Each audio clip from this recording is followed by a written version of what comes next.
दोस्तों, आज की जो हमारी ये घटना है इसकी शुरुआत होती है उत्तर प्रदेश के मेरठ जिले से। मेरठ जिले में एक पिपली खेड़ा नाम का गांव पड़ता है और इसी पिपली खेड़ा गांव का रहने वाला सूरज कुमार जो कि पेशे से ट्रक ड्राइवर होता है। दिन रात सूरज कुमार ट्रक चलाया करता था और सूरज कुमार अपने घर पे महीना डेढ़ महीने में एक दो दिन के लिए आया करता था।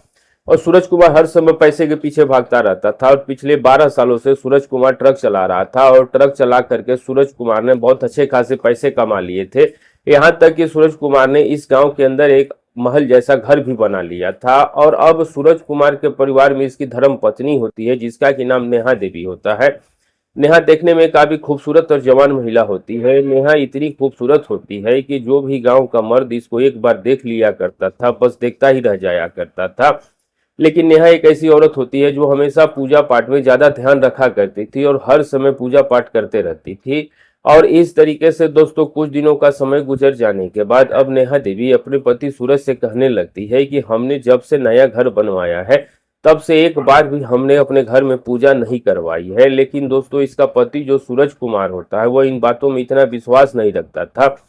सूरज कुमार कहने लगता है कि घर में फिर कभी पूजा करवा लेंगे, लेकिन पत्नी जो नेहा होती है वो जिद पकड़ लेती है और कहती है कि अब तो तुम 2 से 3 दिनों के लिए घर पे आ गए हो और 2 से 3 दिनों के अंदर घर में पूजा अर्चना जरूर होनी चाहिए, नहीं तो फिर तुम 1 से 1.5 महीने के लिए फिर घर से बाहर चले जाओगे। अब इस तरीके से सूरज कुमार अपनी पत्नी की सारी बातों को मान लेता है और सूरज कहता है कि मैं अभी तुरंत गांव के मंदिर में जाता हूं और मंदिर में एक पुजारी रहता है, उस पुजारी का नाम विकास पांडे है। मैं अभी जाके उससे बातचीत करता हूँ और उसको अपने घर पे बुला के लाता हूँ। इसके बाद हम लोग पूजा अर्चना करवाते हैं। अब इस तरीके से विकास कुमार उसी समय अपने घर से बाहर निकल करके मंदिर में चला जाता है। मंदिर में जाने के बाद सूरज कुमार जो है वह विकास पांडे पुजारी से मिलता है और पुजारी से कहता है कि पुजारी जी, मैंने नया घर बनवाया है और आपको मेरे घर में एक पूजा करनी पड़ेगी। विकास पांडे पुजारी कहने लगता है कि तुम किसी भी बात की फिक्र मत करो, आज बहुत ही शुभ मुहूर्त का दिन है और मैं तुम्हारे घर में आज ही पूजा करने वाला हूँ। तुम ऐसा करना है कि पूजा सामग्री की सारी सामानें लेकर के आना, मैं 11 बजे तुम्हारे घर पे पहुंच जाऊंगा। अब इस तरीके से जो ये सूरज होता है अपने घर पे आ जाता है। लेकिन दोस्तों जो ये विकास पांडे पुजारी होता है इसके बारे में कोई कुछ भी नहीं जानता था। विकास पांडे पुजारी इस गांव में 2 महीना पहले ही आया था और विकास पांडे एक ऐसा पुजारी होता है। विकास पांडे दोस्तों हमेशा जो था वह औरतों पे गलत नजर रखा करता था, लेकिन गांव वाले इसके बारे में इतना कुछ नहीं जानते थे। अब जैसे ही सुबह करीबन 11 बजे का समय होता है तो ये विकास पांडे पुजारी अपनी मंदिर से बाहर निकलता है और सीधा ही सूरज कुमार के घर पे चला आता है। सूरज कुमार के घर का दरवाजा खटखटाया जाता है तो सूरज कुमार की जो धर्म पत्नी थी नेहा वह अपने घर का दरवाजा खोल देती है। नेहा देखती है कि उसके सामने विकास पांडे पुजारी खड़ा होता है। अब जैसे ही दोस्तों विकास पुजारी की नजरें नेहा की खूबसूरती और सुंदरता पे पड़ती है तो इसकी खूबसूरती और सुंदरता को देखने के बाद विकास पुजारी की नीयत में कमी आ जाती है। और अब विकास पुजारी अपने मन में सोचने लगता है कि इतनी खूबसूरत और सुंदर महिला आज तक मैंने अपनी जिंदगी में नहीं देखी है, तो क्यों ना इस महिला को अपने प्रेम जाल में फंसा लिया जाए और इसको महिला के साथ अपना समय गुजार लिया जाए। जब ऐसे ऐसे विचार इस पुजारी के मन में आने लगता है तो उसी समय नेहा देवी कहती है कि पुजारी जी घर के अंदर आ जाओ। इसके बाद विकास पुजारी घर के अंदर प्रवेश कर जाता है और सूरज से पूछने लग जाता है कि सूरज, तुम पूजा की सामग्री लेकर आए हो या नहीं आए हो। तभी सूरज जो था वह कहता है कि पूजा सामग्री का सामान मैं लेकर के आ गया हूँ। अब इसके बाद विकास पांडे पुजारी जो है वो सूरज को भी अपने पास बिठा लेता है, साथ में उसकी पत्नी को भी अपने पास बिठा लेता है। लेकिन दोस्तों इस विकास पुजारी की नजरें तो नेहा देवी की खूबसूरती और सुंदरता पर टिक जाती है और यह पुजारी जो है वह इस महिला की खूबसूरती को लगातार देखता रहता है। और उसके बाद यह पुजारी सूरज कुमार को कहता है कि अभी मैं पूजा करना शुरू कर देता हूं। और अब इसके बाद यह विकास पांडे पुजारी इस घर के अंदर पूजा पाठ करना शुरू कर देता है और लगभग करीबन 1 से 1.5 घंटे तक इस घर में पूजा की जाती है। और जैसे ही ये पूजा समाप्त हो जाती है तो विकास पांडे पुजारी कहता है कि मेरे दान दक्षिणा का समय हो गया है। सूरज उसी विकास कुमार पुजारी को दान दक्षिणा देता है, लेकिन विकास पुजारी सूरज को कहने लगता है कि देखो सूरज, तुम दिन रात ट्रक चलाते हो और तुम्हारे सामने या कोई मुसीबत आने वाली है, तुम पर एक संकट आने वाली है, अपना ख्याल रखना। अब जैसे ही विकास पुजारी सूरज को ये सारी बातें बताता है तो सूरज इन बातों में विश्वास नहीं रखता था, लेकिन फिर भी सूरज कुमार पुजारी को कहने लगता है कि कोई बात नहीं पुजारी जी, मैं अपना ख्याल रखूंगा। लेकिन दोस्तों पास में ही सूरज की पत्नी जो नेहा थी वो भी खड़ी होती है, और नेहा को जब पुजारी की बातें सुनाई देती है तो नेहा इस पुजारी विकास से पूछने लगती है कि पुजारी जी ऐसी क्या बात है। तभी पुजारी जो था वो नेहा को बताता है कि तेरे पति पे एक बहुत बड़ा संकट आने वाला है, और ये संकट जो है वो बहुत ही जल्दी आने वाला है। नेहा जो थी वो घबरा जाती है, लेकिन फिर भी जो पुजारी जो था वो कहता है कि तुम्हारे पति को संभल के रहना पड़ेगा। अब इस तरीके से ये पुजारी दान दक्षिणा लेने के बाद इनके घर से बाहर निकल करके अपने मंदिर में चला जाता है। अब जैसे ही 1 से 1.5 घंटे का समय गुजरता है तो सूरज अपनी पत्नी नेहा को बोलता है कि नेहा, अब मैं भी अपना ट्रक लेकर के अपने काम पे निकल जाता हूँ। नेहा अपने पति को कहने लगती है कि संभल के रहना। सूरज कुमार दोस्तों अपने कुछ कपड़े लेता है और उसके बाद अपना ट्रक लेकर के इस गांव से निकल जाता है। अब जैसे ही 3 से 4 घंटे का सफर तय किया जाता है तो अचानक से सूरज कुमार के ट्रक के सामने एक बाइक सवार आ जाता है, और सूरज कुमार के ट्रक की टक्कर उस बाइक सवार से हो जाती है। लेकिन दोस्तों सौभाग्य की बात यह थी कि वो बाइक सवार भी बच जाता है और सूरज कुमार भी बच जाता है। तभी दोस्तों सूरज को ख्याल आता है कि पुजारी जी की बातें जो थी वो बिल्कुल ही सही है। अब इसके बाद सूरज कुमार उसी समय अपनी पत्नी के पास फोन कॉल करता है और फोन करके कहता है कि नेहा, पुजारी विकास पांडे ने जो बातें बताई थी वो सच हो गई है। आज मेरा एक छोटा सा एक्सीडेंट हो गया है, लेकिन सौभाग्य की बात यह है कि उस एक्सीडेंट में मैं भी बच गया हूं और जो बाइक सवार है वो भी बच गया है। अब दोस्तों उसको भी सारी बातों पे यकीन हो जाता है। इसके बाद नेहा का पति सूरज कुमार फोन काट देता है, लेकिन दोस्तों अब नेहा अपने मन में विचार करने लगती है कि पुजारी जी बिल्कुल ही सही कहते थे, तो एक बार मुझे मंदिर में जाना चाहिए और जाके पुजारी से मिलना चाहिए। अब इसके बाद दोस्तों जो ये नेहा देवी होती है ये तुरंत ही अपने घर से बाहर निकलती है और थोड़ी ही देर में मंदिर पहुंच जाती है, और मंदिर में जाने के बाद वह देखती है कि जो मंदिर का पुजारी विकास पांडे होता है वो मंदिर में बैठा हुआ होता है और अपनी भक्ति में लीन होता है। इस बार नेहा जो है वह इस पुजारी विकास पांडे से मिलती है और कहने लगती है कि पुजारी जो आपने बातें बताई थी वो बिल्कुल ही सच हो गई, और मैं चाहती हूँ कि कोई ऐसा उपाय कीजिए जिससे कि मेरा पति सलामत रहे। पुजारी विकास उसी समय कहने लगता है कि उपाय तो मैं जरूर बता दूंगा, लेकिन उसके लिए तुम्हें थोड़ा कष्ट करना पड़ेगा। अब नेहा जो थी वह कहने लगती है कि पुजारी जी आप किसी भी बात की फिक्र मत करो, आप उपाय बता दीजिए, मैं जरूर करूंगी। पुजारी विकास पांडे उसी समय नेहा को कहने लगता है कि नेहा तुमको 30 दिनों तक लगातार मंदिर में सुबह 4 बजे पूजा अर्चना करने के लिए आना पड़ेगा। अब जैसे ही यह बात नेहा सुनती है तो नेहा कहती है कोई बात नहीं पुजारी जी, मैं हर रोज सुबह 4 बजे के आसपास मंदिर में आ जाया करूंगी। अब इस तरीके से इस महिला का मन शांत हो जाता है, लेकिन नेहा नहीं जानती थी कि आगे चल करके यही विकास पांडे पुजारी उसके साथ कितना बड़ा कांड करने वाला था। अब इस तरीके से आज का पूरा दिन गुजर जाता है, और जैसे ही अगला दिन यानी 25 जून 2026 का दिन आता है तो सुबह 4 बजे का समय होता है। तो जो ये नेहा जो थी वह अपने घर से पूजा अर्चना का सामान लेके बाहर निकलती है, और थोड़ी देर में नेहा इस मंदिर में भी पहुंच जाती है। मंदिर में जाने के बाद नेहा देखती है कि वहां पे पुजारी बैठा हुआ होता है, पूजा अर्चना कर रहा होता है। तो अब नेहा भी इस मंदिर में पूजा अर्चना करती है, और पूजा अर्चना करने के बाद अब नेहा को इस पुजारी पे बहुत विश्वास हो चुका था, और नेहा सोचने लगती है कि क्यों न पुजारी विकास पांडे से मिल लिया जाए। तो अब नेहा देवी उसी समय विकास पांडे के पास चली जाती है। विकास पुजारी देखता है कि आज इस मंदिर में इस महिला और इस पुजारी के अलावा कोई भी दूसरा या तीसरा भक्त लोग नहीं होते हैं, क्योंकि सुबह 4 बजे का समय होता है। और अब इस तरीके से ये महिला नेहा जैसे ही इस पुजारी के पास जाके बैठती है तो ये विकास पांडे पुजारी इस महिला को बातों में उलझा लेता है और कहने लगता है कि मैं तुम्हें थोड़ा सा प्रसाद देता हूँ, तुम इस प्रसाद को खा करके अपने घर पे चली जाना, तुम्हारा पति बिल्कुल सलामत रहेगा। अब नेहा उसी समय इस पुजारी से प्रसाद लेती है और प्रसाद लेके वहीं पे खा लेती है, और फिर से यह पुजारी इस महिला नेहा देवी को अपनी बातों में उलझा लेता है। लगभग 15 मिनट का समय गुजरने के बाद नेहा उसी समय बेहोश हो जाती है, क्योंकि उस पुजारी ने इस प्रसाद के अंदर कोई नशीला पदार्थ मिला दिया था, जिसके कारण नेहा उसी समय बेहोश हो जाती है। अब जैसे ही नेहा बेहोश होती है तो ये पुजारी बड़ा खुश हो जाता है। विकास पुजारी मंदिर में इधर उधर देखने के बाद इस महिला को अपने कंधे पे उठा लेता है और इस मंदिर में बने एक कमरे के अंदर ले जाता है और ले जाके दरवाजा बंद कर लेता है। ये पुजारी विकास पांडे सबसे पहले इस महिला नेहा देवी के हाथ पैर रस्सी से बांध देता है और इस महिला के मुंह में कपड़ा ठूंस देता है, और अब उसके बाद ये सारा काम करने के बाद इस पुजारी की हद और भी ज्यादा बढ़ जाती है, और विकास पांडे पुजारी इस महिला नेहा के साथ बेहोशी की हालत में ही अपने गलत रिश्ते कायम करने लग जाता है। विकास पुजारी इस गलत काम को तब तक अंजाम देता है जब तक कि इसकी मनोकामना पूरी नहीं हो जाती है। और जैसे इस पुजारी का काम खत्म हो जाता है तो यह पुजारी इस काम को अंजाम देने के बाद कमरे से बाहर निकलता है और इस कमरे का दरवाजा बाहर से बंद कर देता है।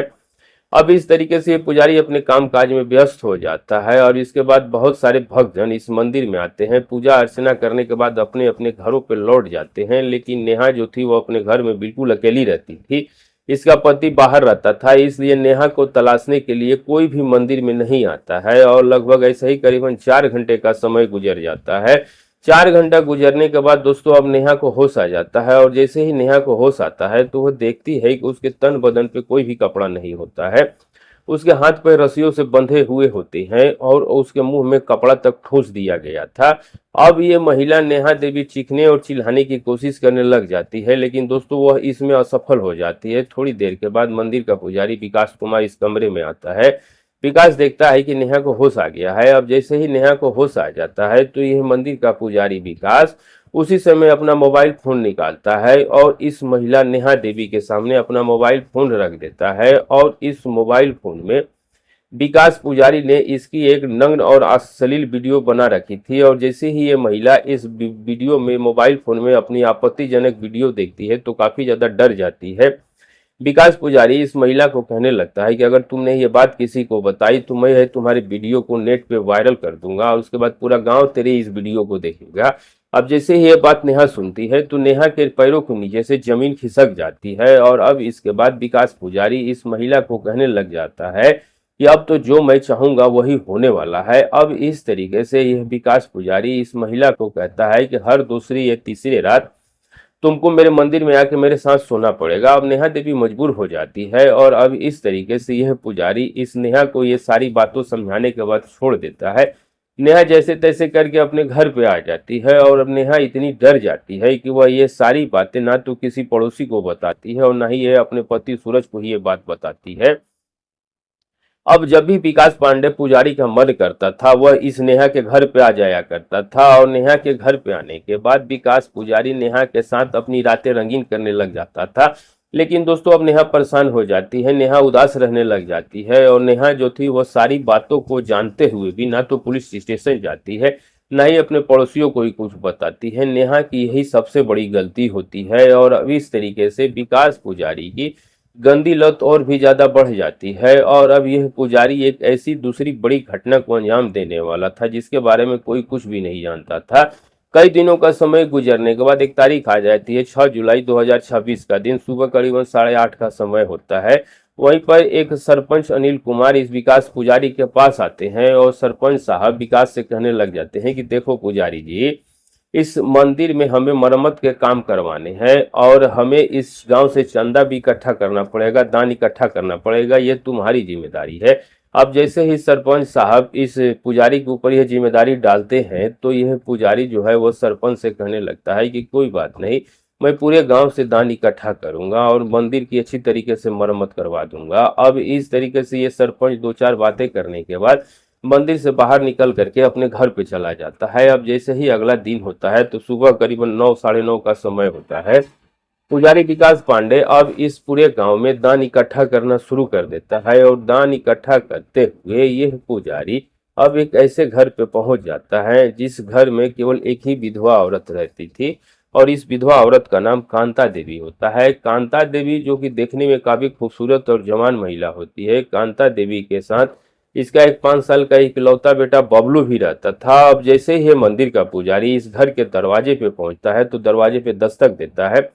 कांता देवी घर का दरवाजा खोलती है। अब जैसे ही वो घर का दरवाजा खोलती है तो विकास पांडे की नजर अब कांता की खूबसूरती पर और इसकी सुंदरता पे पड़ जाती है और इसकी कंचन कोमल काया को देखने के बाद पुजारी की नीयत खराब हो जाती है और पुजारी अपने मन में विचार करने लगता है कि कांता देवी तो उस दूसरी महिला नेहा से भी काफी सुंदर है, अब इसको अपने जाल में फंसाना पड़ेगा और इसके साथ भी समय गुजारना पड़ेगा। जब ऐसे ऐसे ख्याल इस पुजारी के मन में आने लग जाते हैं तो विकास पुजारी कांता से पूछने लगता है कि कांता तुम्हारे घर में कौन कौन रहता है। उसी समय कांता कहती है कि मैं एक विधवा औरत हूँ और मेरे पति की 3 साल पहले मौत हो गई थी, लेकिन मेरा घर में मेरा एक 5 साल का बेटा रहता है जिसका नाम बबलू है और बबलू बहुत ज्यादा बीमार रहता है।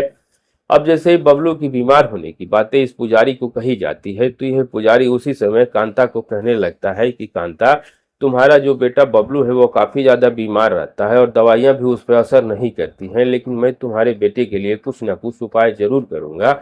अब इस पुजारी की नीयत इस महिला पे खराब हो चुकी थी और ये पुजारी इस महिला को हासिल करने के लिए कुछ भी कर सकता था। पुजारी कांता देवी को कहता है, कांता मैं मंदिर के लिए कुछ दान इकट्ठा कर रहा हूँ, तुम भी कुछ थोड़ा बहुत दान कर दो। कांता देवी उसी समय घर के अंदर जाती है और 100 रुपए लेके आती है और 100 रुपए ले आकर के इस पंडित को दे देती है। विकास कुमार उन पैसों को लेकर उसी समय कांता देवी हंसते मुस्कुराते हुए देखता है और कहता है, तुम्हारा बेटा जल्दी ठीक हो जाएगा।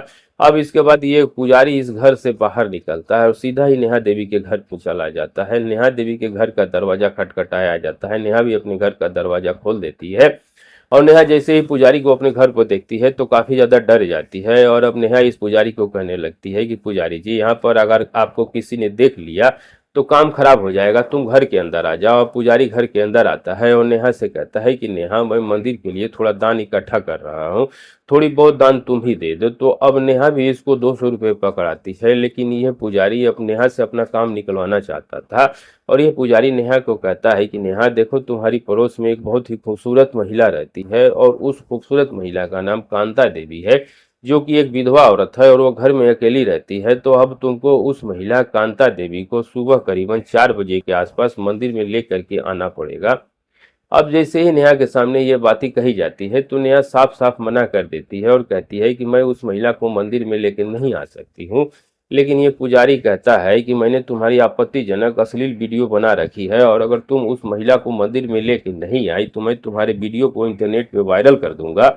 अब जैसे ये धमकी नेहा को दी जाती है तो नेहा मजबूर हो जाती है और नेहा मजबूर होकर के इस मंदिर के पुजारी विकास को कहने लगती है कि मैं उस महिला कांता देवी को सुबह 4 बजे के आसपास मंदिर में लेके आ जाऊंगी। अब जैसे ही पुजारी नेहा की बातों को सुनता है तो बड़ा खुश हो जाता है और कहने लगता है कि मैं तुम्हारे आने का इंतजार करूंगा। और अब यह पुजारी इस घर से बाहर निकल के मंदिर में चला जाता है, अपने काम में व्यस्त हो जाता है। अब जैसे ही शाम करीबन 6 बजे का समय होता है तो नेहा अपने घर से बाहर निकलती है और अब इसके बाद नेहा पड़ोसन कांता के घर पे जाती है। कांता देवी से मिलती है और कांता से कहने लगती है कि कांता, तुम कभी मंदिर में नहीं जाती हो और अगर तुम मंदिर में जाना शुरू कर दोगी तो तुम्हारा बेटा बबलू बिल्कुल ठीक हो जाएगा। मेरे घर पे, कांता बोलती है कि मेरे घर पे पुजारी आया था और वो बोला कि तुम्हें मंदिर में जाना चाहिए। उसी समय नेहा बोली कि मैं भी हर रोज मंदिर में जाती हूँ, सुबह 4 बजे हर रोज मैं मंदिर में जाती हूँ। तुमको कल मेरे साथ मंदिर में चलना पड़ेगा और फिर देखते ही देखते तुम्हारा बेटा बबलू बिल्कुल ठीक हो जाएगा। अब जैसे ही कांता को ये सारी बातें कही जाती है तो कांता जो थी वह कहती है कि कल सुबह मैं 4 बजे तुम्हारे घर पे पहुंच जाऊंगी और उसके बाद फिर हम दोनों मंदिर चलेंगे। अब इस तरीके से इन दोनों औरतों की योजना बन जाती है, लेकिन दोस्तों यह पुजारी इस महिला कांता के साथ बहुत बड़ा कांड करने वाला था। अब जैसे ही अगला दिन होता है तो सुबह करीबन 4 बजे के आसपास कांता देवी अपनी पूजा अर्चना की थाली लेकर सीधा नेहा के घर पे आ जाती है। नेहा के घर का दरवाजा खटखटाया जाता है। नेहा अपने घर का दरवाजा खोल देती है और देखती है कि पड़ोसन सामने कांता खड़ी है। अब नेहा जो थी वह कहती है कि मैं 10 मिनट में तैयार हो जाती हूँ, उसके बाद हम लोग मंदिर में चलते हैं। अब इस तरीके से नेहा तैयार होकर कांता को साथ में लेकर मंदिर की तरफ चल पड़ती है। अब जैसे ही ये दोनों औरतें मंदिर में पहुंचती हैं तो पुजारी विकास पांडे जो होता है वह मंदिर में पूजा अर्चना कर रहा होता है और विकास की नजरें जैसे ही इन दोनों औरतों पे पड़ती है तो इन दोनों को मंदिर में देख के विकास की नीयत खराब हो जाती है और अब विकास सोचने लग जाता है कि आज इस समय सुबह के 4 बजे हैं और मंदिर में कोई भी नहीं है, तो आज मैं कांता को हासिल कर लूंगा। अब दोस्तों जब ऐसी ऐसी धमकियां कांता देवी को दी जाती है तो कांता भी सोच में पड़ जाती है और अब इसके बाद विकास कुमार पुजारी कांता के हाथ पैर खोल देता है, इसके मुंह से कपड़ा भी निकाल देता है और फिर से इस महिला को धमकी देता है। लेकिन दोस्तों ये महिला कांता देवी पुजारी को कहती है कि ये बातें मैं किसी को नहीं बताऊंगी। जैसे तैसे करके कांता देवी अपने घर पे आ जाती है। लेकिन कांता जो थी वो अपने मन में सोचने लगती है कि उसके साथ बहुत गलत काम हुआ, यह सारा काम नेहा ने करवाया है। अब इसके बाद कांता देवी यहीं पे नहीं रुकती है। कांता देवी उसी समय नेहा के घर पे जाती है और नेहा को कहने लगती है कि नेहा, तूने मेरे साथ पुजारी के साथ मिल के गलत काम करवाया है, तूने पुजारी से कितने पैसे लिए हैं। अब जैसे ही कांता देवी नेहा के सामने ये पैसों की बात करती है तो नेहा वहां पे रोना शुरू कर देती है, गिड़गिड़ाना शुरू कर देती है और नेहा कहती है कि मैं भी एक दिन मंदिर में गई थी और मंदिर में जाने के बाद मैं पूजा अर्चना करने के बाद इस पुजारी के पास चली गई थी और इस पुजारी ने मुझे प्रसाद दिया और प्रसाद में नशीला पदार्थ देकर इसने मेरे साथ गंदा और गलत काम किया और इसने मेरी एक वीडियो भी बना ली और उसी वीडियो के दम पर यह पुजारी मुझसे हर दूसरी तीसरी रात मुझे मंदिर में बुलाता है और मेरे साथ गलत काम करता है। यहाँ तक कि इस पुजारी की इतनी हिम्मत बढ़ गई है कि यह मेरे घर पे आकर भी मेरे साथ गलत और गंदा काम करके चला जाता है। अब जैसे ही कांता के सामने ये बातें कही जाती है तो कांता कहती है कि मैं तो पुलिस स्टेशन में जाऊंगी। कांता देवी एक बहादुर औरत होती है और वह पुलिस स्टेशन में जाने के लिए तैयार हो जाती है, लेकिन जो दूसरी महिला नेहा होती है वह बार बार कांता को रोकने का प्रयास करती है और कांता को कहती है कि हम दोनों की ही बदनामी हो जाएगी। लेकिन कांता देवी जो थी वह कहती है कि यह पुजारी जो है वह हम दोनों महिलाओं को हर दूसरे तीसरी रात ऐसे ही नोचता रहेगा और मैं तो पुलिस स्टेशन में जाऊंगी। नेहा की भी हिम्मत बढ़ जाती है और अब इस तरीके से नेहा कहती है कि मैं भी तुम्हारे साथ पुलिस स्टेशन चलूंगी। और अब इसके बाद नेहा और कांता देवी ये दोनों ही अपने घर से बाहर निकाल करके नजदीकी थाने में पहुंच जाती है। थाने में जाने के बाद एक पुलिस दरोगा वहां पे बैठे हुए होते हैं जिसका नाम अमृत सिंह होता है।